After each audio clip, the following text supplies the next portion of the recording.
ISLൻ്റെ വരാൻ പോകുന്ന സീസണിലേക്ക്, അതായത് 12ാം സീസണിലേക്ക് കേരള ബ്ലാസ്റ്റേഴ്സ് ടീമിലേക്ക് എത്തിച്ചിട്ടുണ്ടായിരുന്ന പരിശീലകനാണ് ഡേവിഡ് കെറ്റാല. ഇദ്ദേഹത്തിൻ്റെ കീഴിൽ കേരള ബ്ലാസ്റ്റേഴ്സ് സൂപ്പർ കപ്പ് ടൂർണമെൻറ്റിന് ഇറങ്ങുകയും ചെയ്തിട്ടുണ്ടായിരുന്നു.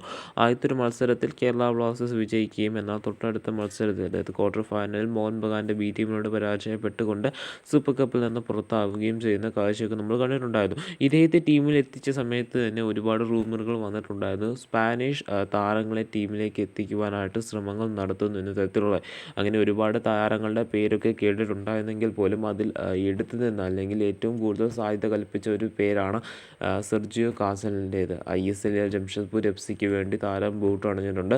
ജംഷഡ്പൂർ FC വേണ്ടി വളരെ മികച്ച പ്രകടനവും താരം കാഴ്ചവെച്ചിട്ടുണ്ട്. ISLൻ്റെ 6ാം സീസണിലായിരുന്നു താരം ജംഷഡ്പൂരിന് വേണ്ടി വളരെ മികച്ച പ്രകടനം കാഴ്ചവെച്ച ആ ഒരു സീസൺ എന്ന് പറയേണ്ടത്. അതുമാത്രമല്ല, താരം കേരള ബ്ലാസ്റ്റേഴ്സിലേക്ക് വരുന്നു എന്ന് പറഞ്ഞിട്ട് ഒരു ഒഫീഷ്യൽ റിപ്പോർട്ടുകളോ കാര്യങ്ങളോ ഒന്നും തന്നെ ഉണ്ടായിരുന്നില്ല. നമുക്കെല്ലാവർക്കും അറിയാം, ക്വാമെ പെപ്ര കേരള ബ്ലാസ്റ്റേഴ്സ് തുടരുമോ എന്ന കാര്യത്തിൽ ഒരു സാധ്യതയും മാനേജ്മെൻറ്റിൻ്റെ ഭാഗത്തുനിന്ന് നമുക്ക് കൽപ്പിക്കാവുന്നതല്ല.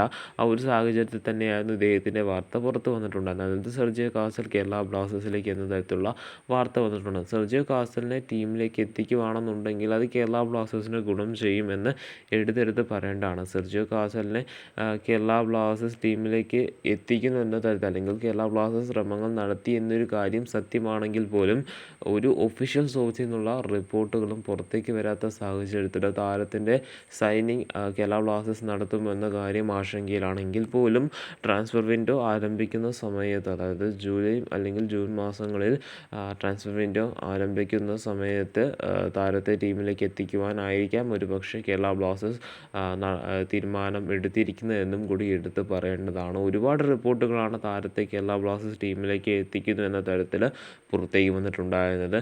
പലതും വിശ്വസനീയമായിരുന്നെങ്കിൽ പോലും ഒരു ഒഫീഷ്യൽ സോഴ്സിൽ നിന്നുള്ള റിപ്പോർട്ട് പുറത്തേക്ക് വന്നിട്ടുണ്ടായിരുന്നില്ല. എന്തൊക്കെയായാലും ഇദ്ദേഹം കേരള ബ്ലാസ്റ്റേഴ്സിലേക്ക് എത്തട്ടെ എന്ന് നമുക്ക് പ്രതീക്ഷിക്കാവുന്നതാണ്.